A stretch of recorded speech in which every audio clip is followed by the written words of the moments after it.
Good afternoon, everybody. My name is Weaver Lilly, and I'm the Speakers Director of the Buckley program. I'd like to welcome you all and thank you all for coming out to our event today. We're pleased to have Dr. Stephen Hayward back on campus for the third lecture of this semester for the visiting series on conservative political philosophy, with this lecture being titled, How Progressive is Progressivism? Firstly, for those of you who don't know, the Buckley program is an organization dedicated to increasing intellectual diversity and free speech on Yale's campus. We do so in a variety of ways, including hosting lectures, dinner seminars, firing line debates, and conferences. By becoming a Buckley Fellow, you have access to an array of fellow-only events, such as private meals with our guests, complimentary attendance at our events, such as the annual conference in November, the Ideas Forum in January, and of course, the highly anticipated Disinvitation Dinner each April, which this year will feature Dr. Henry Kissinger. You can learn more about the program and on how to become a fellow at buckleyprogram.org. Now on to Dr. Hayward. Stephen Hayward is currently a senior resident scholar at the University of California, Berkeley Institute of Government. Dr. Hayward has written books on topics such as the environment and President Ronald Reagan, and is a noted expert on the Reagan years in America. His writings have been featured in many prominent publications ranging from National Review to the New York Times and to the Wall Street Journal. We're very excited to have Dr. Hayward here back on campus today to share his thoughts and expertise on conservatism and progressivism. Thanks. So please join me in welcoming Dr. Stephen Hayward. Thank you. Don't forget your phone. Well, thank you, Weaver. It was Weaver, wasn't it? Right, thanks. Yeah, well, gosh, I'm flattered by the turnout on this cold day. And if you came here to warm up, I will try and make sure that happens by my treatment of the subject matter, which is extensive. And there's a lot to get through in a lecture, and so I'm just going to charge in right with it in the following way. I mean, everybody knows that for decades now, the basic axis of American politics is thought to be left versus right, liberal versus conservative. But then starting, 25, 30 years ago or so, a new wrinkle arose. Suddenly we started hearing about progressivism again and progressives. And suddenly political figures who you otherwise thought would have been liberals of some kind or another, proud liberals, started declaring that they were progressives. For example, Hillary Clinton in 2007, as she was getting ready to run for president the first time, said, and I quote her here, "I'm not a liberal, I'm a progressive," she said. And earlier this week, or maybe it was last weekend, Senator Kamala Harris, getting ready for her presidential campaign, said, "I'm not a socialist," she said, "I'm a progressive Democrat." And so right away on the surface, you see that progressivism is thought to be an alternative both to liberalism, however understood, and socialism, also however understood, since both of those terms are ambiguous and contested these days. And it's an important point that the original progressivism of 100 years ago did conceive itself as an alternative to revolutionary socialism or to communism, which were both roiling world politics at that time.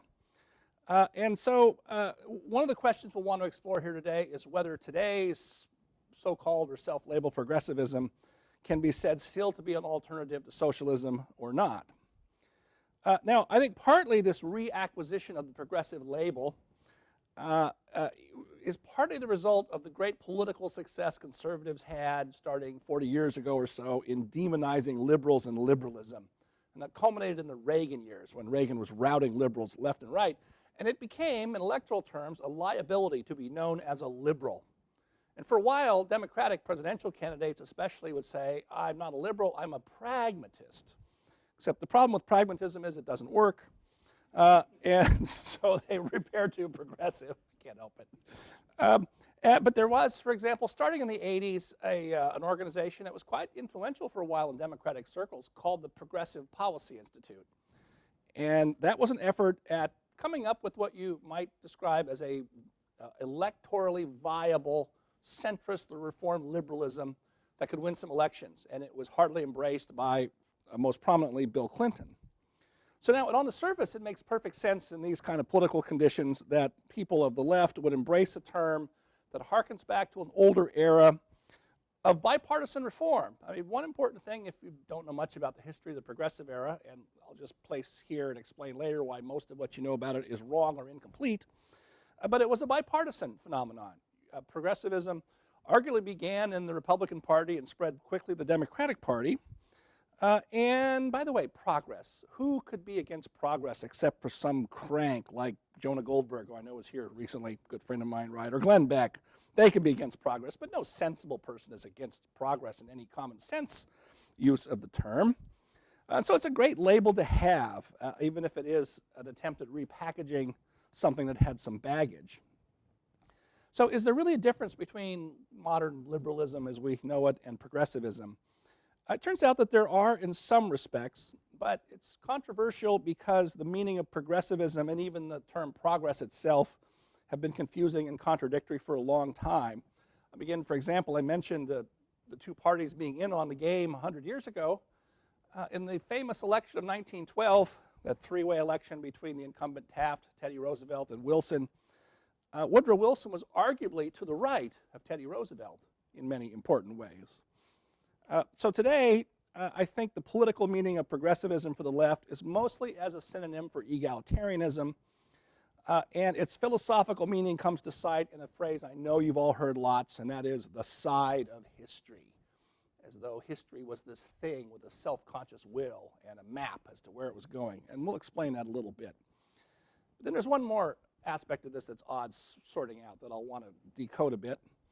And that's why progressivism not only disappeared from the political vocabulary of actual political figures, but why it disappeared from American history for a long time. It just disappeared from view. So, with that very basic scene setting, I'll tell you that there are three things I want to try and do in this lecture, even though there are probably 6 or 8 things about the subject that are worth doing. Three things I want to do first is sort through a number of questions. What was original about progressivism? What was distinctive about the progressive set of ideas and the progressive era? Most importantly, why does it deserve to be understood as the key turning point in American political thought? What did those original progressives think and do? Second point is what's the concrete legacy of progressivism for today? And then finally, in what ways does the progressivism of today resemble and differ from the progressivism of 100 years ago? There are some similarities and some important differences. So setting out, it is a really curious thing that both conservatives and liberals lost sight of progressivism for a very long time. It's been lost in academic history in a lot of ways, and it's been kind of in the lost and found bin of American historiography. But this is quite odd when you think about the New Deal is still thought of as a coherent thing. We wouldn't say there's any uncertainty really about what the New Deal was or what a New Dealer was like as a type of political person. And similarly, with the 1960s, that has a fairly concrete identity for all of us, even if it has lots of parts to it. And we all understand what the New Deal was about and what the 60s were about. But there's no agreement about progressivism in the progressive era. And that was actually true at the time. I've read a lot of the original literature that was generated contemporaneously. One example I'll give is a 1915 book by Benjamin Park DeWitt, fairly well-known writer at the time, now forgotten, of course. He wrote a book called The Progressive Movement, in which he said that progressivism is really an umbrella term, a historical shorthand, a many-sided affair, meaning it's maybe like a Rubik's Cube for him. Even he can't figure it all out terribly well. In the mid-century, you had a lot of the leading liberal historians, people like Arthur Schlesinger, Richard Hofstadter, Louis Hartz, who understood progressivism as part of the grand tradition of reform liberalism stretching back to the American founding. They tried to make it a continuity rather than a break with the founding. I think they're mistaken about that, but it's kind of interesting how they came to see it, especially when you realize, if any of you are American history students or know much about this, the successive waves of modern American history out of places like Yale and Harvard, but really everywhere, have come to view those so-called consensus liberals of the 1950s, like Hofstadter, as being completely wrong about just about everything. I'm kind of amazed sometimes that I find myself defending those old liberal historians against a later generation of historians, because even though I'm sure, like Bill Buckley, I would have argued vigorously if I'd been a contemporary of Schlesinger, Nowadays, I kind of like him. That's how things change, right? Give you another example. There's a good biography of Albert Beveridge. Beveridge was one of the important figures of the progressive movement. He was a Republican senator from Indiana who broke with the Republican Party along with Theodore Roosevelt in 1912. Very interesting man. He wrote a 4-volume, one of the first major biographies of John Marshall, and his interpretation of Marshall and Marshall's jurisprudence is still widely accepted in law schools today. He died before he finished a long biography of Abraham Lincoln. That's many parts of it are quite interesting. So a man of letters as well as an important political figure. And his biographer, John Brayman, in 1971 said this, quote, "Research and reflection have convinced me that there is no such thing as a typical progressive, no such thing, in fact, as a progressive movement with a coherent program and ideology. Today, we have to discard the very notion of a movement in the sense of a unified entity." Close quote. Again, would we ever think we'd hear something like that about the New Deal? Or another example from a very prominent historian still active in writing today, Daniel Rogers. 30 years ago, he wrote in a journal article, quote, "Progressivism shuffled through the 1970s as a corpse that would not lie down. Few historians seriously tried to get along without the term progressivism or progressive movement. But for every historian who declared outright that the covering term progressivism cannot withstand rigorous definition, there were others ready to try their hand at the task. But it was impossible to miss the mounting undertone of apology behind the efforts at definition, the increasingly elaborate qualifications attached to lists of shared progressive goals and values, the occasional candid admission that the conflicting interpretations of progressivism could not be made to add up, and the suggestions that the traditional questions have been played out, if not in some ways misconceived." Close quote. And so an awful lot of academic historians have simply given up on progressivism. And that culminated perhaps with another widely noted article by a historian named Peter Filene, who wrote in the American Quarterly some years ago an obituary for the progressive movement. And he said, "The progressive movement never existed." And he added that salvage efforts should be resolutely resisted. I don't think they've read his article at the Center for American Progress, who obviously are one of the important institutions today reviving the older progressivism. But it wasn't just among academic historians that progressivism became fuzzy and completely out of focus. It's true for a lot of conservatives. So, for example, Frank Meyer, important writer with the National Review set back in the 50s and 60s, he thought, and a lot of conservatives thought this, that all the trouble with things we today call big government and liberalism begins with the New Deal. So, for example, Meyer wrote that the revolutionary transformation of America began with the election of Franklin Roosevelt in 1932. This 20th century development of liberalism was ushered in by the election of 1932, and so thorough was the victory of liberalism that for many years afterwards, it met with no concerted resistance in either intellectual or political spheres. Now, as I think you'll see as I unfold the argument further here today, that was a mistaken perception of things. And yet it is true that if you look at, just for example, National Review for its first 25 years, from 1955 to 1980, you'll find almost no discussion of the progressive era or progressive ideology from the progressive era. In any discussion you might have seen of Woodrow Wilson, for example, tended to be favorable, or, there's certain things about Wilson that conservatives admired a little bit, his religious faith. He was a devout Presbyterian, although he has many other things. A very confusing figure, as we'll see in a couple of samples here today. So that brings me to the set of questions. Was there something there? What did they think and do? What part should be focused in on? Because there are some contradictory elements and confusing parts, and I'll get to some of those. So here's my proposition, my central proposition. The progressives simply refounded America, quite consciously and deliberately so, on the most central part, which is our understanding of our constitutional order and our political theory. They did so in at least 3 specific ways that changed our constitutional order wholesale. The first way was the explicit and direct rejection of the natural rights philosophy of John Locke and the American founders, like you find in the Declaration of Independence. The second way that flowed closely from this was a direct attack on the idea of the separation of powers. That's a central principle in our constitutional order. And, of course, it's a key to the idea of limited government, having separated powers. Third, the progressives embraced and promoted a new vision of politics and administration driven by the idea of scientific expertise. This might be called the political theory of bureaucracy, which didn't originate with them, but they grabbed it and ran with it.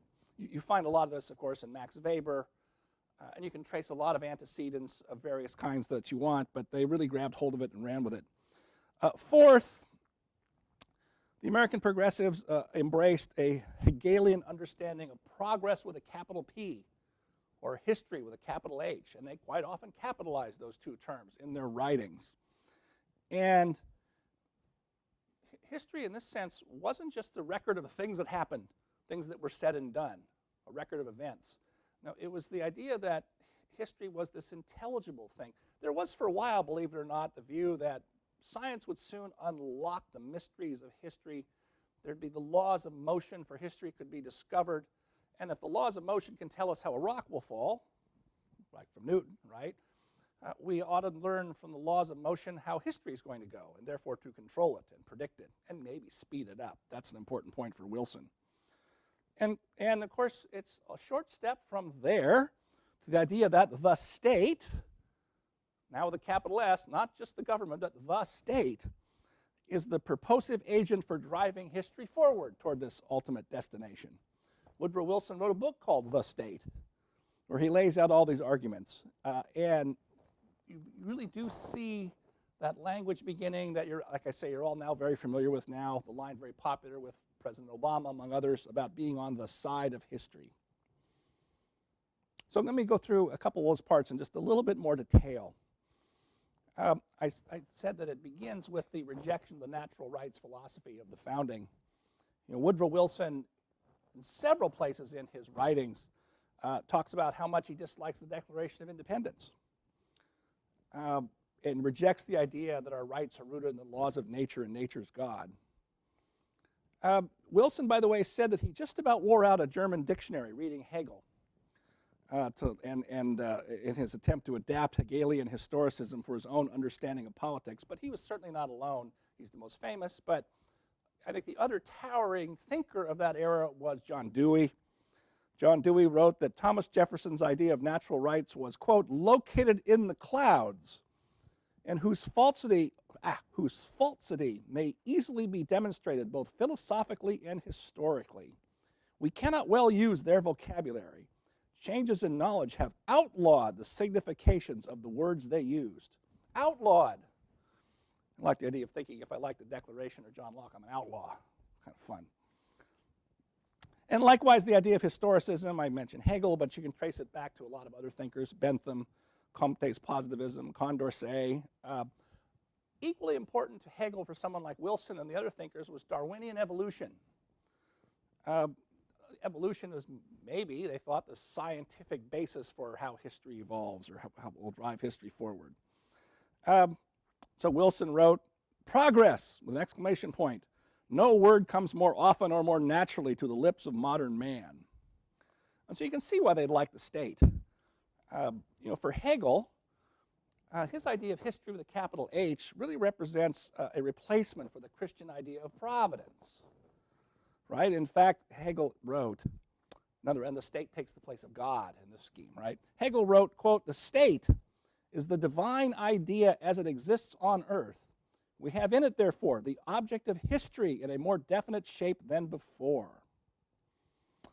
And so it should not surprise us that Woodrow Wilson was the first American president to criticize the Constitution. All previous presidents had all done their patriotic duty in saying how great the Constitution was. Just read almost any inaugural address from the 19th century. And Wilson said, no, it's obsolete. Wish we could change it. It's hard to do, so we'll reinterpret it in a variety of ways. In fact, I'll go through that right now because the separation of powers was the thing that bothered him the most. And he said, in a couple different of his books, he said, the original Constitution was written on a Newtonian understanding of the universe. The basic, and he used the old language of Newton about every action has an equal and opposite reaction. So you set one thing off against another like you do in finding a center of gravity for government. But he said modern constitutions need to be Darwinian. He actually said it that way, Darwinian in character. Because he said government is not a machine with weights and balances like Newton might think of it, but it's a living organic thing. And he said this, here's a direct quote from him: "No living thing can have its organs offset against each other as checks and survive. You cannot compound a successful government out of antagonisms." Close quote. So Wilson thought the conditions of modern times demanded that government power be unified rather than fragmented and checked.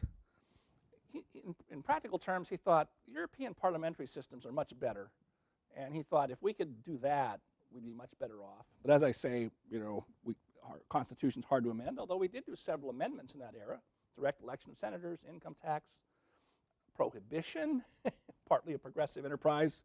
That went well. I always use Will Rogers' line, well, at least prohibition's better than no liquor at all. And of course, most famously, the women's suffrage movement succeeded. That amendment lasted, right? But one of the things Wilson thought, and this is an important point, is that he thought that the concern for limiting government because it was a threat to individual liberty, and that was true in the age of kings and tyrants, but we're not that way anymore. We're more enlightened, and we don't need to worry about that anymore. Remember, there's this great optimism, both here and in Europe. The 20th century is before World War I, remember, right? The 20th century is going to be lots of moral and material progress because science was going to show us all. Everybody was optimistic about things. Famous book right before, I think the year before World War I, Norman Angel's book, The Grand Illusion, laid out the argument that there'll never be a general war in Europe anymore because it's too expensive. Well, someone forgot to tell all the leaders of the countries that they couldn't borrow that much money to fight like they did because they didn't heed his warning. But Wilson wrote this in one of his early books, quote, "I cannot imagine power as a thing negative and not positive." Gone is the older classical liberal worry about power corrupting and absolute power corrupting absolutely, right? Lord Acton's phrase. On another occasion, Wilson wrote this. Let's see what you think of it. "If I saw my way to it as a practical politician, I should be willing to go farther and superintend every man's use of his chance." Which sounds pretty paternalistic, does it not? And at the very least, his view about why the separation of powers is obsolete, we don't need to worry about power anymore the way those Madisonian liberals did, flies right in the face of those famous lines of Federalist 51 about if men were angels, no government would be necessary, or we have angels in the form of men, we wouldn't need limits on government. Or you think about Madison's other line in Federalist 47 about how the accumulation of all powers in one hands, legislative, executive, and judiciary, whether the one, the few, or the many, is the very definition of tyranny. That was his one-sentence encapsulation of why we needed to have the separation of powers. And yet you had a prominent legal thinker, very distinguished, very good in a lot of ways, Roscoe Pound, saying at the same time, quote, "No one will assert at present that the separation of powers is a part of legal order of nature or that it is essential to liberty." Don't need to worry about threats to liberty as much anymore. Wilson gives us the idea of the living constitution we're so familiar with today. He wrote that if we want a more powerful, more effective government that can move us forward in the great progressive direction, it can be accomplished, quote, "only by wresting the Constitution to strange and as yet unimagined uses." Gosh, you'd have thought somebody should have told him about the emanations and penumbras of his later judicial decisions, where we discovered all these rights hiding in the Constitution that we didn't know were there, right? Let me keep going, sorry. As the life of the nation changes, so must the interpretation of the document, which contains its change, by a nice adjustment, determined not by the original intention of those who drew the paper, in other words, not by the original intention of the founders, but by the exigencies and the new aspects of life itself. He later went on to say, and the Supreme Court will do the heavy lifting for us. They'll help us reinterpret. So he interprets judicial activism as we also have come to know it, right? And the third point, I think it was the third point I mentioned, is this confidence. It goes with the optimism of the beginning of the 20th century, that scientific expertise was now going to enable us to move forward in leaps and bounds and solve a lot of our social problems. And in some ways, you admire this. But there was no thought that administrators might form a class interest of their own. There was no worry that, because part of the argument was we need to have these scientific expertise made, scientific experts put in administrative bodies separated from direct political control, what today we call independent agencies or the administrative state. And I could go through some of the theorists of this. Lots of the leading political scientists of the time, another person long forgotten named Frank Goodnow, who was one of Wilson's teachers, said, there's no problem here. I have a long quote, but I'm not going to read the whole thing. It goes on too long. But there's no problem here. This is all, it's, this sort of gear drive science now. And at the end of this one long quote I have in my notes, he says, administrative officers, actually the last two sentences are pretty good. The position assigned to such officers, meaning expert administrators, should be the same as that which has been by universal consent assigned to judges. Their work is no more political in character than it is of judges. And you kind of almost admire the naivete of that comment, since judging has been from the beginning a fairly politically charged enterprise, right? So, eroding the separation of powers, and I'm skipping all the constitutional steps involved in this because that's a long story. That's the single most important change that gives rise to both bureaucratic government, or what is today called the administrative state. I'm going to say a lot more about that on my next visit a month from now. But it's more important even than the income tax, which is very important for providing more resources for government to get bigger. And I think it's more important than some of the other progressive reforms to like direct election of senators and other things of that kind. One more respect that Wilson turns out to be the key figure. He changed the practice and understanding of what a president is supposed to do, or how a president is supposed to conduct the office. And today it's so familiar to us that I don't think we realize that it was novel 100 years ago. And that was the elevation of the idea that the president should be a leader and not simply the chief executive who administers the law.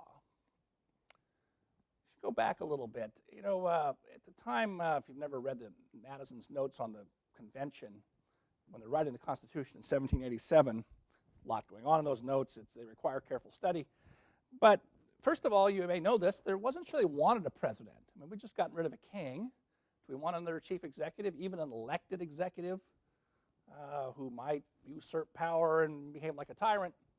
So they decided, yeah, we probably do want one. What should we call this person? How about governor of the United States? No, people said. Governor, governors were not popular for some of those same reasons. The governors appointed by the king had been tyrannical. Some of the elected governors are thought to have behaved badly. That was too exalted a title. And someone says, why don't we use president?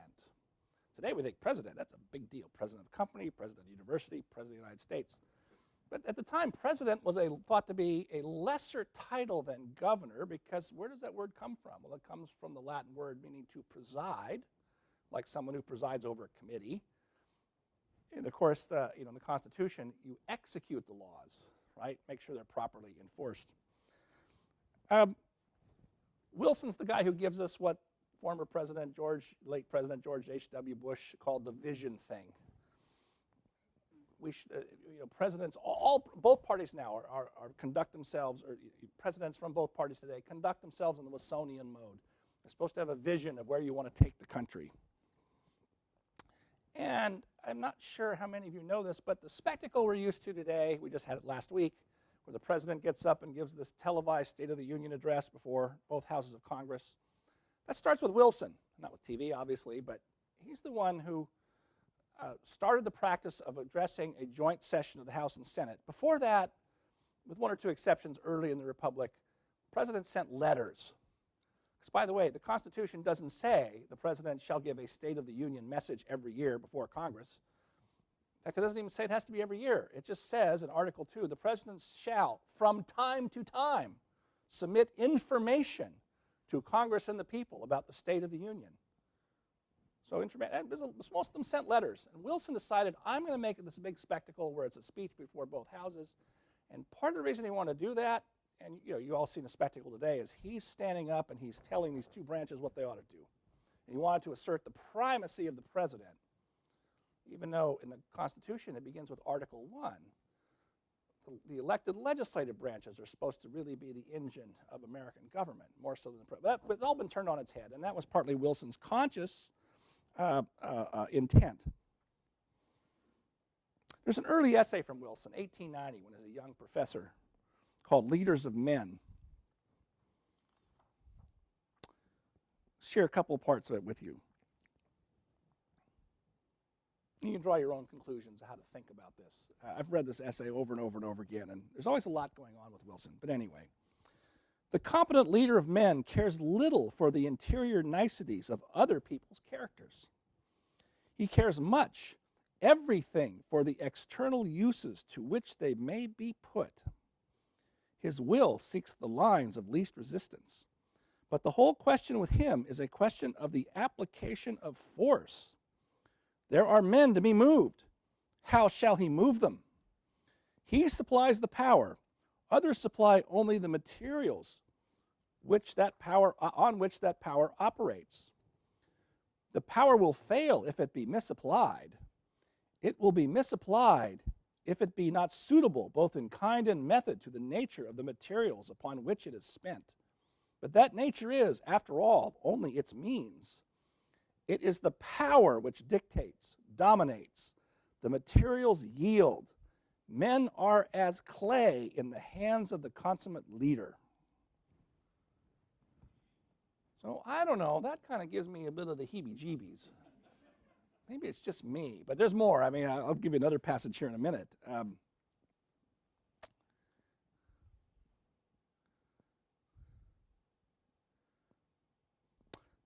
come back to that, I think, because there's another one here. Why did I may have this a little bit out of order here.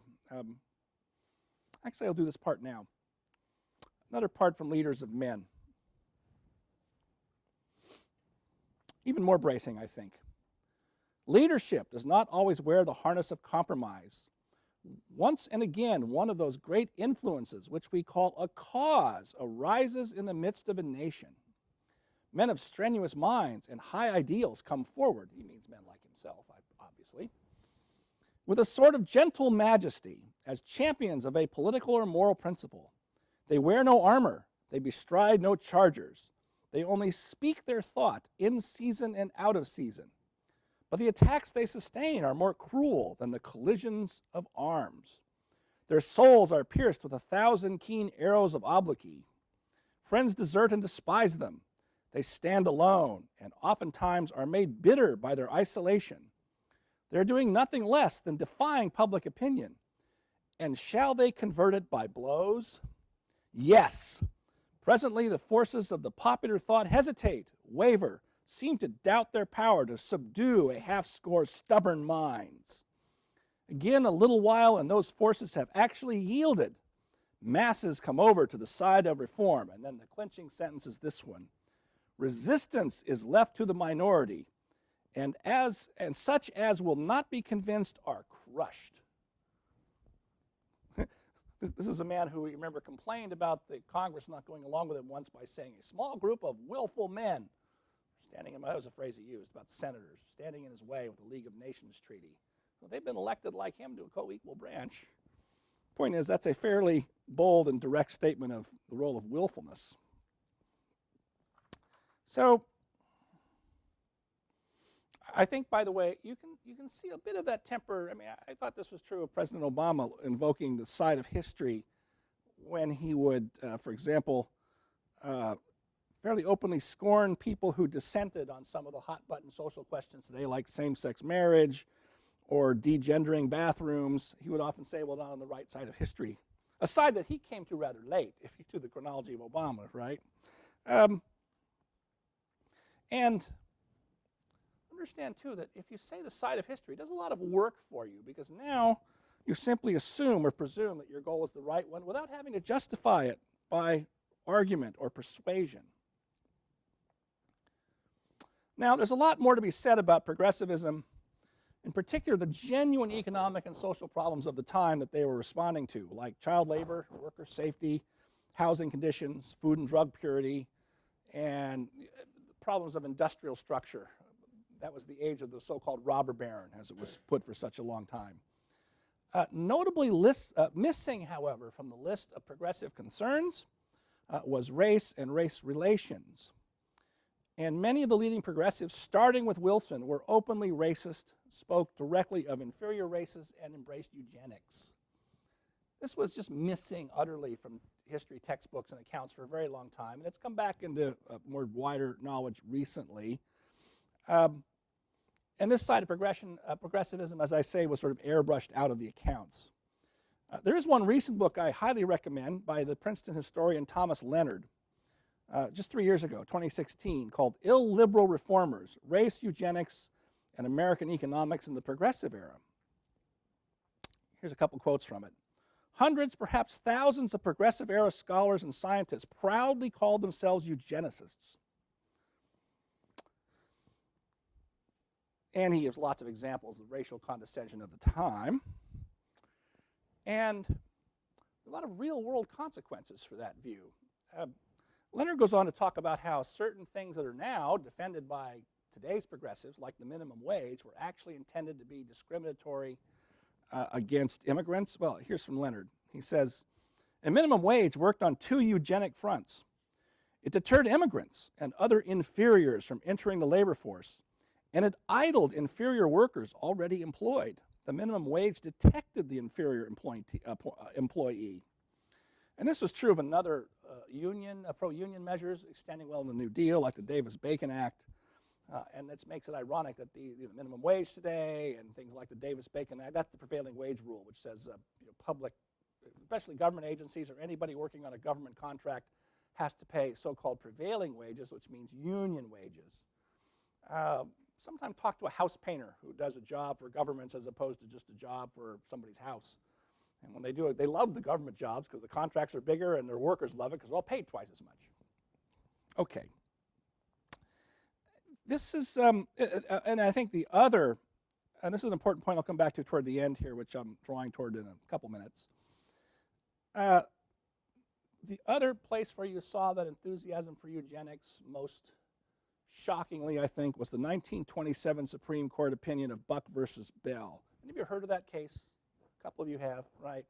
That was the case that involved the involuntary forced sterilization of a low IQ woman in Virginia. Subsequent investigation of what files are available in medical records suggests that she was not, as was said at the time, mentally retarded, just had a low IQ. And said, wait a minute, I don't want to be sterilized against my will, and the state went and did it. And Justice Holmes, Oliver Wendell Holmes, who fully agreed with Wilson that the idea of natural rights of individuals at the founding is completely ridiculous and obsolete. He agreed with Bentham that it was nonsense on stilts. That's the opinion where he wrote, 3 generations of imbeciles are enough. It's in the language, in the opinion. And he wrote to friends of his that it gave him real pride to have written that opinion. He wrote to Harold Lasky, the famous British socialist, that, quote, I felt I was getting near the first principle of real reform. That people and individuals can be pushed around and commandeered by the state like this, right? Now, this gets to one of the weird contradictions of progressivism and why it's been hard to get your hands around it. So on the one hand, and I should have said more about this and can say more if we want during questions, but on the one hand, there's all this argument that we need expert government, and it needs to be sealed off from the corrupting influence of politics, which means popular opinion. You want the independent agencies. And on the other hand, what are the other things the progressives did? They gave us the initiative and the recall process and referendum and direct election of senators, lots of anti-corruption drives for state and local government, all good things, right? And so this was very, this seems contradictory or hard to reconcile. On the one hand, they're very elitist, you might say, or want expert government with more power and less control of the people to muck it up. But then also on the side, they have this lot of compassion for workers, for children. And so this is what Thomas Leonard says. This is an unstable amalgam of compassion and contempt. Obviously contempt for the inferior races, as they put it. But it sounds very much like the kind of language you hear today, right? This sounds very much why a person who's on the side of the middle classes and is driving work, like Hillary Clinton, could also characterize a large portion of them as deplorables. We saw that, right, in 2016. Or, the example the other night, I didn't watch it, but it's all over the internet, is Bill Maher talks about, well, the elites on the coast have everything better. We have Wolfgang Puck, and out there in middle America, they have Chef Boyardee. Sort of sneering at people who don't live on the coast. And by the way, Wolfgang Puck, it's so 90s. Couldn't you have a more recent chef who's a little better than that? I don't know. I thought that was a real failure of imagination, but there you are.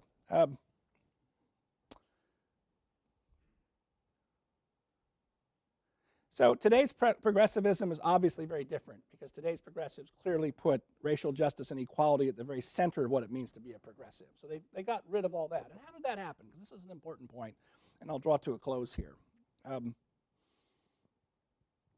What happened to that illiberal progressivism? How did that get rolled back for its heirs? It's a long story, but I think the main points can be summarized in one simple proposition, and that's the two massive world wars changed the intellectual outlook of the 20th century. That's not a novel thought with me, but let me draw your attention to a couple specific aspects. So the First World War, as you know from poetry, from literature, from everything, put an end to the easygoing assumption that we were on the path to inevitable and irreversible progress. It was that war proved it was not impossible to slip back into barbarism. It didn't disrupt or turn back the new ideas of the administrative state, which had really already taken hold in Europe under people like Bismarck and obviously the French and others. And so those ideas were firmly in place when you had the next crisis, the crisis of the Great Depression, and the New Deal dusted off all these ideas and ran with them. Although, I think, to make a long story short, one of the things the New Dealers figured out, and it's encapsulated in that famous comment of Harry Hopkins that the New Deal is about tax, tax, spend, spend, elect, elect, right? It made for a durable, for several decades, majority for the Democratic Party, is that the supposedly neutral and disinterested expert administrative government was not really that in practice bureaucratic entities would become active agents for discrete interest and for ideological impulses, and which means the client groups of both parties. But I think the other part of the progressive story, the rejection of natural rights by Wilson and Dewey and everybody else at the time, that causes some second thoughts are generated by the Second World War. Right? We began to revive the idea of individual rights, not so much on the basis of Jefferson and Locke. In the post-war era and still today, we talk about universal human rights, which overlap with natural rights but are also distinct in some ways, and that's a long, controversial subject.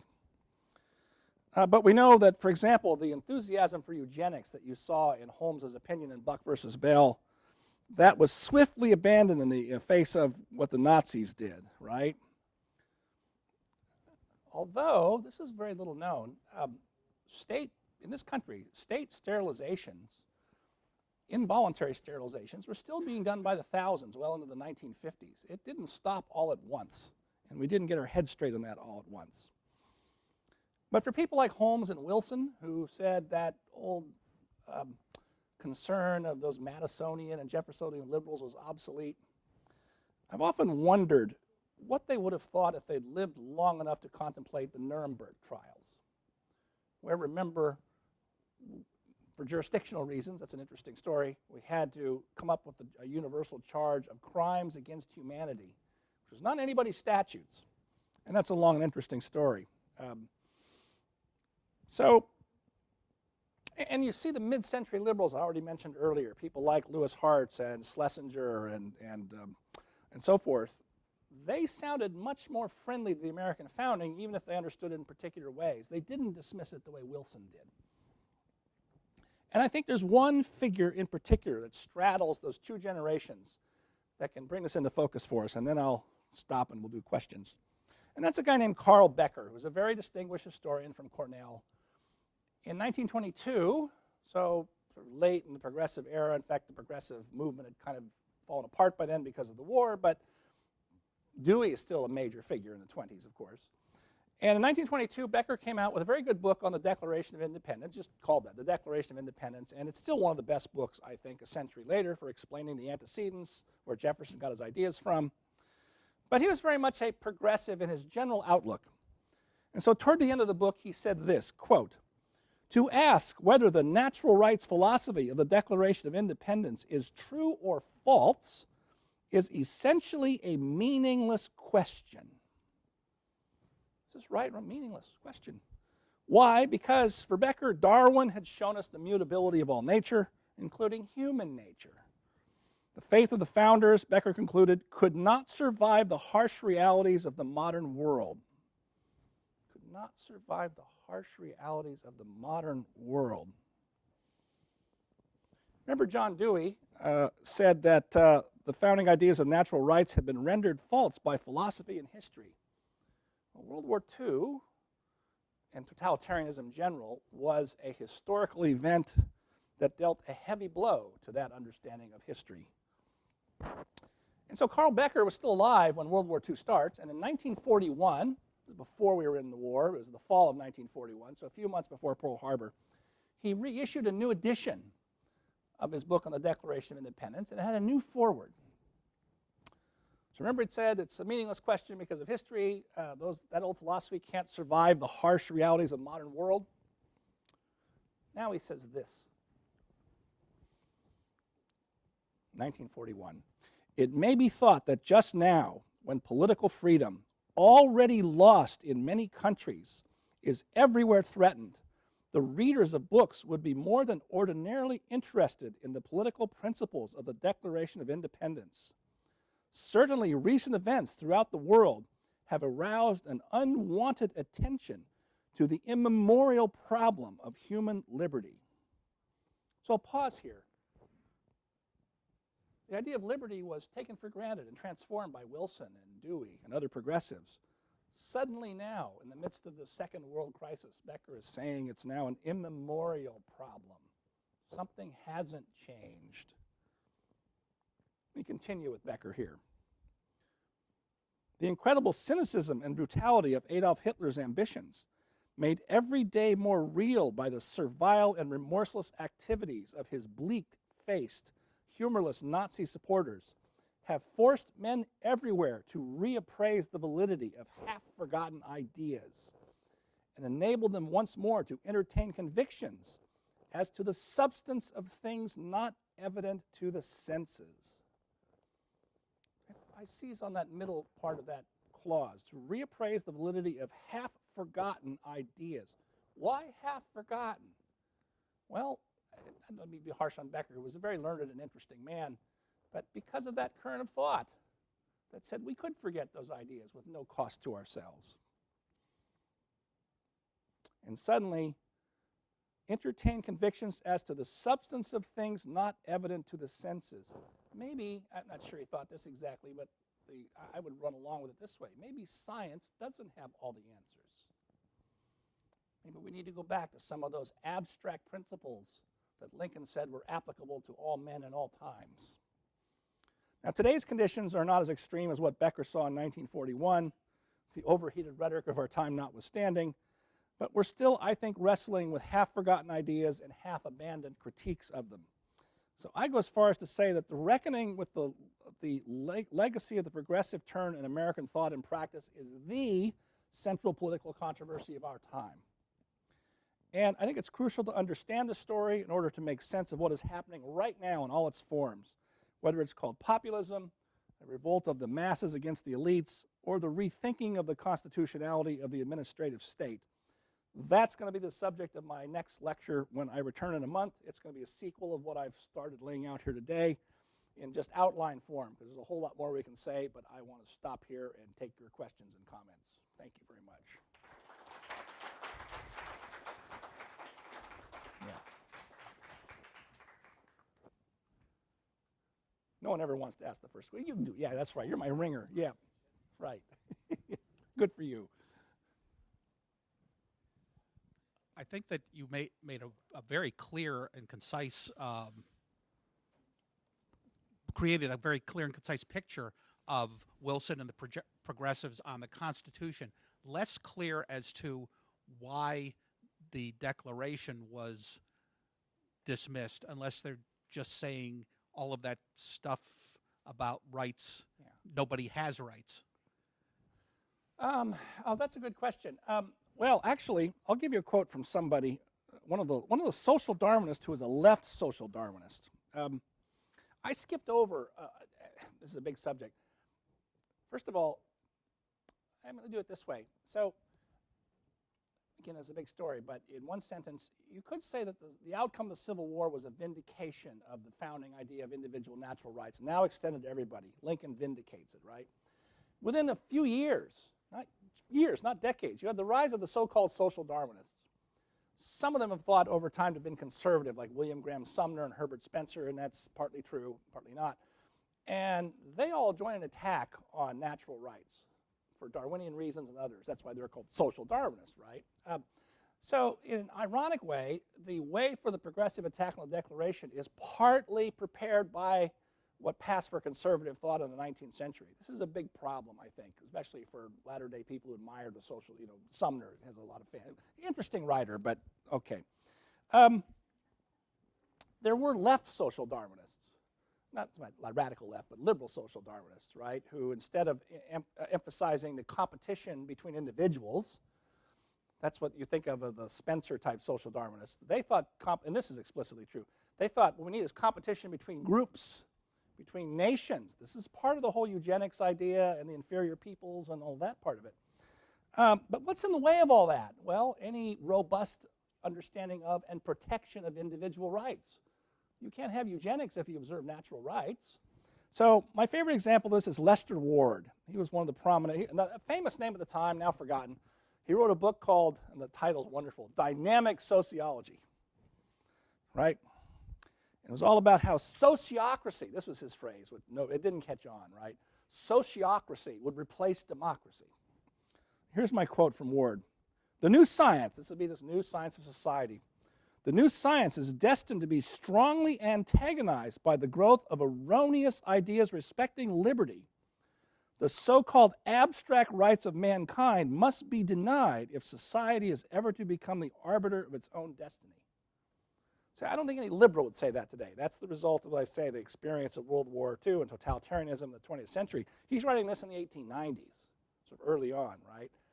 That explains why. Wait, these things, it's just going to be in the way of government. I can't take people's, I can't regulate people. All the things that became judicial controversies. And as I say, Wilson's an interesting guy. He does actually learn as much German as he can because he's fascinated with Hegel. There was an idealism to it.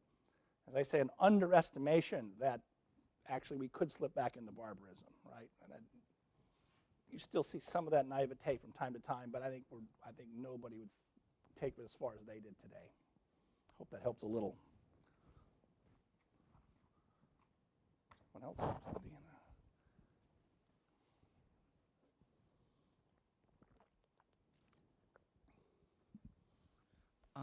You kind of painted this very nice picture of progressivism as a kind of deliberate control of the government towards achieving these progressive goals.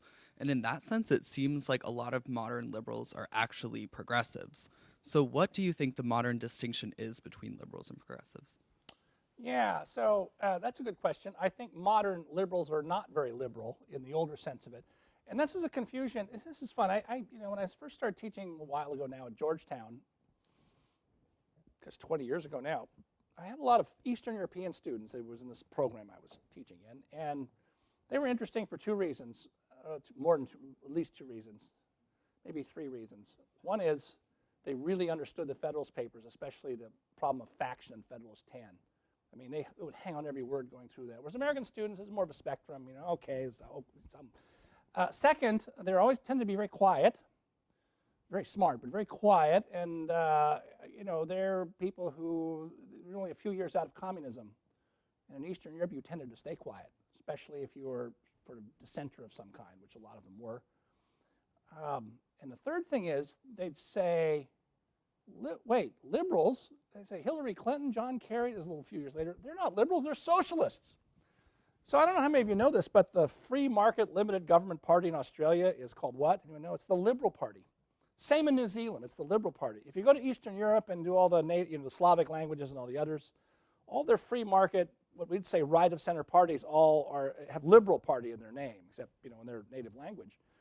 And so, how did our liberalism become different? How does our become more socialist, even if it wasn't necessarily revolutionary and so forth?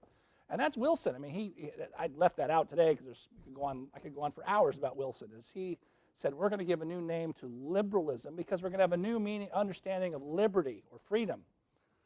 Freedom is now no longer the limitation of the state like in the Bill of Rights. And the phrase he often used was mature freedom. How are you going to achieve mature freedom?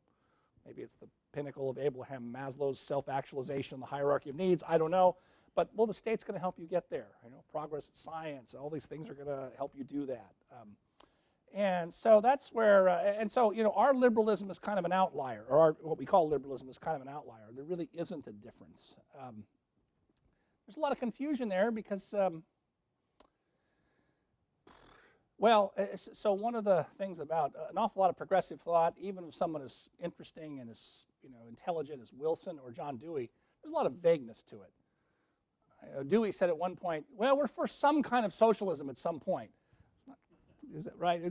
And so it's very hard to draw neat, bright lines between liberalism and progressivism. But I'll end with this. I kind of applaud this turn back to progressivism because I think it's truth in advertising.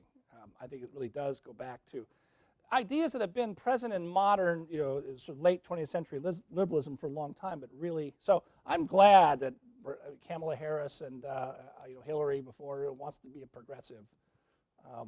And it's probably hopeless, but I've been saying for a long time, and not just me, that it'd be great if we could reclaim the older understanding of liberal.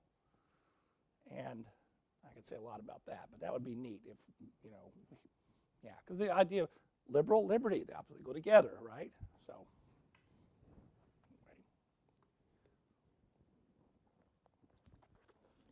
Good afternoon, sir. Thank you for coming here. You brought up about Buck versus Bell and eugenics, and there's a really great book called Imbeciles by Adam Combe, which exactly details a deeper account of that. Oh, I don't know that book, I don't think. Say that again. Yeah, it's called Imbeciles.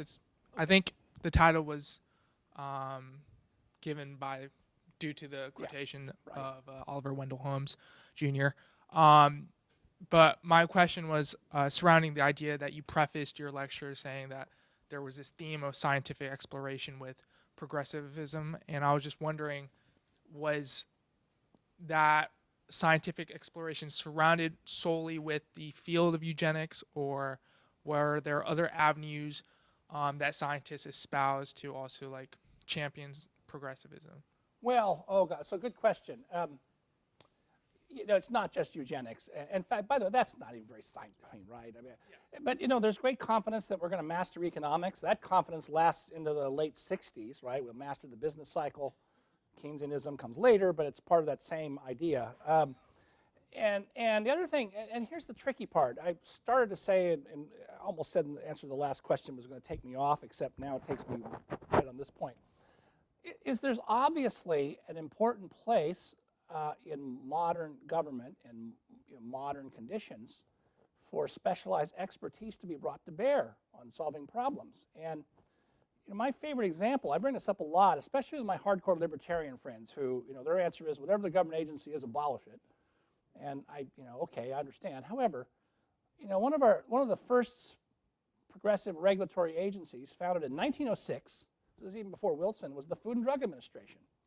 Why do we have them? Well, bad food and bogus drugs, snake oil, I like to say, and other crazy things. So we've been at that for a long time. Now, a policy wonk today will tell you, by the way, the current head of the FDA, Scott Gottlieb, is a good friend of mine and really smart guy. He's not only has a PhD in economics from Columbia, but he's also a medical degree from Harvard Medical School and was an emergency room doctor. So he really knows this stuff better than anybody. And I've been talking to him for years about what the FDA does wrong as a matter of bureaucracy and just the kludgy way bureaucracies work. And he's, like most FDA directors, he's trying to make it better, but it's hard. Bureaucracies have lots of momentum and so forth. And the question I always raise is, well, so there's an example of, the defects of so-called expert administration. And you can point to all kinds of things that we think the FDA does wrong and that the Europeans may do better. Okay, but the question is what's the alternative exactly? I mean, would we want Congress voting on drug approvals? I don't think so.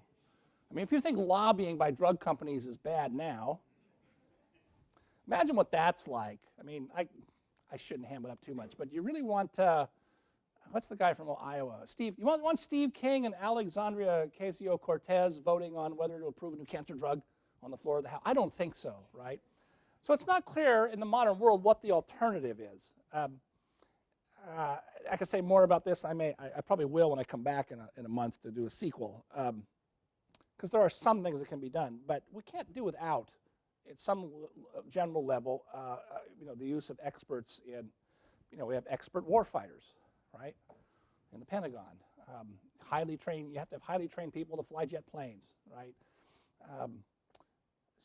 So the tricky part is the presumption. So everybody remembers President Eisenhower warning against the military-industrial complex. If you read the whole passage, it's very much worth doing. It's really broader than that. He's trying to warn against a scientific establishment, which should mean broader than just scientists or people who do science, but an establishment that has a presumption of superior knowledge and therefore a right to rule over the rest of us without our consent. That's the counter-argument to the way the progressives were going in their abstract thought and their overconfidence that there'd be no problem with this form of government. I think we now know that there are problems with this. It's tricky to fix them, but I just ran out of gas, but I hope that's helpful a little bit. Oh yeah, sorry, my answers are too long. Maybe we can squeeze in two. I saw two hands. We'll try and do two. I'll be quicker. This is just an observation about eugenics and this institution. I think you all may find it hard to believe that in 1960, when I and my classmates arrived, we were required to go to the Payne Whitney Gymnasium stripped naked completely and pose against a grid on a wall to have pictures taken. And this would have been in 1960, and the whole thing went on until someone woke up and figured out there were an awful lot of pictures there that might expose people to being hauled before the court of justice or whatever else. So they finally were all destroyed. But that went on for like 30 years. Yeah. And it seems impossible, I'm sure to everybody here, that something like that we would put up with it, I think is more. Why didn't someone say, what's this all about? So it has to do with the era. Just a quick comment while you bring the microphone up. You had your hand up?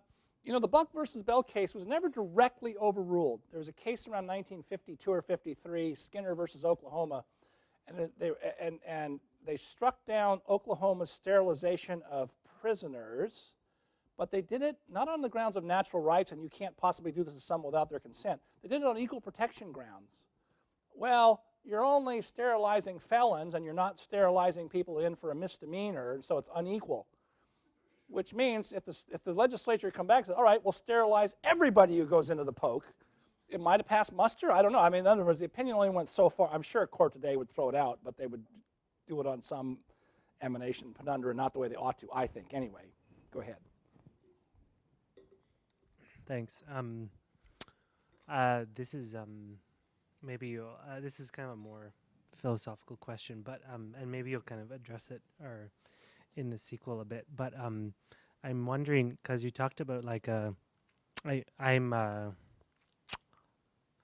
idea of progressivism as like the concept of it being related to like broadly speaking less focus on individuals and more focus on like a kind of bureaucratic control or some kind of like scientific way of calculating some sort of like broad like system of happiness or something like that. And then after the war, this was like people started asking about natural right and individual rights again or whatever. Would you agree with the idea that like in our time there's kind of a weird like merging of both of those things that in a sense like there's a great encouragement or press on people to to manipulate and control their bodies, especially, but like the idea of freedom would be that you could do whatever you want to your body or for your idea of like a certain way of life. Right. But on the other hand, like that comes to like mean like the very like this is your ultimate right as an individual to I'm not just talking like sexually or anything, but it's just that like you can kind of be the master or the kind of molder of your own life in a way that like the guy you were quoting said, like we need like someone who's like has an ultimate will and molds this, and so it's like that whole ideology survives, but like that you now like no one else will tell you who. So it's kind of a weird coincide. I don't know. Would you agree with that? Yeah, you're onto something there. That's a really interesting question. I think there's sort of, I'll take two parts of that. There's probably more than that. I'm working on maybe a third, but I can't quite get it together in this format. First one is, you're quite right that modern liberalism of any kind, this can be like the older classical liberalism that libertarians champion, or the modern liberalism that we think of, the Democratic Party left. Liberty means, whatever floats your boat, right? Pursuit of happiness, whatever's going to make you happy. Well, yes, and what goes along with that is we nowadays, this with human rights, every good thing becomes a human right, fundamental human right. And so it's worth talking about what is the distinction between human rights and natural rights, or positive rights and natural rights. That's a serious subject, especially since an awful lot of what is claimed as a fundamental human rights are really welfare rights. It may be fine as a matter of policy, but once you say someone has a right to housing or a right to health care, someone's got to provide it to you, which means somebody's going to have to be taxed, or we got to borrow it. Okay. Those are good arguments. I think it's an interesting question. I think for even people as late in a certain way as Jefferson and Madison, those 18th century liberals, they were much more traditional, classical Christian in the view that happiness was not just an idiosyncratic thing of whatever tattoos you want, wherever you want them. They had a residue, both from the Christian and classical tradition, that the idea of happiness is connected to the good, understood in a serious way, not just whatever makes you happy. Okay. The second part of another part of your question is really I think, prompts a thought that I hadn't thought of before. You started to say, I thought that there may be a convergence of the older group ideas and group competition coming back along with the individual rights. I think you've just hit on something. I think that the whole phenomenon that today we call identity politics is something of a revival. It's not like the progressives with competition between groups in a Darwinian sense. Not even explicitly stated as competition between groups, although it sure looks like that sometimes, right? And I think you're right. So group identity has now come to, and the worst of this, I think, is telling people that you should think certain things because of your identity, right? Your racial identity, your sexual, your gender, right? All these things, and that's obviously one of the big controversies right now going on, right? And so I think you're on to something there. I hadn't thought of it that way. Thanks for suggesting that, because now I'm going to run off and think about that a lot, because I think you've just noticed something that I hadn't connected those, but it's there, and that's really big. So I thank that question, and I thank you all for coming.